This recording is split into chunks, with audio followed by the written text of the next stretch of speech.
नमस्कार, ABN news live Marathi channel मध्ये आपले स्वागत. आपण बघत आहात एबीएन न्यूज लाईव्ह मराठी. माता रमाई भीमराव आंबेडकर यांची 128वी जयंती पिंपळगाव बसवंत नगर परिषद मध्ये साजरी. नाशिक जिल्हा पिंपळगाव बसवंत नगर परिषदेमध्ये त्यागमूर्ती माता रमाई भीमराव आंबेडकर यांची 128वी जयंती मोठ्या उत्साहात साजरी करण्यात आली. कार्यक्रम नगर परिषदेचे नगराध्यक्ष डॉक्टर मनोज बर्डे यांच्या अध्यक्षतेखाली तसेच उपनगराध्यक्ष सतीश मोरे व निलेश पाटील यांच्या प्रमुख उपस्थितीमध्ये संपन्न झाला. यावेळी त्यागमूर्ती माता रमाई भीमराव आंबेडकर यांच्या जीवनावर नगराध्यक्ष डॉक्टर मनोज बर्डे, उपनगराध्यक्ष सतीश मोरे व निलेश पाटील यांनी जन्मापासून ते मृत्यूपर्यंत सर्व सखोल माहिती दिली.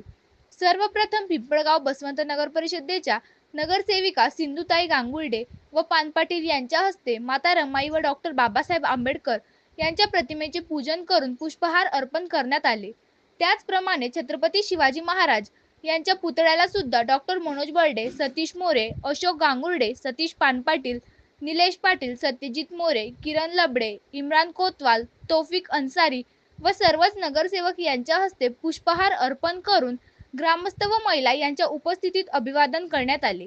या प्रसंगी नगराध्यक्ष, उपनगराध्यक्ष, सर्व महिला नगरसेविका व नगरसेवक यांच्यासह अशोक गांगुर्डे, योगेश गांगुर्डे, गोरख गांगुर्डे, दिलीप बनकर, नितीन गांगुर्डे आदी मान्यवर व नागरिक तसेच महिला मोठ्या संख्येने उपस्थित होते. प्रतिनिधी सुरेश गांगुर्डे, पिंपळगाव बसवंत.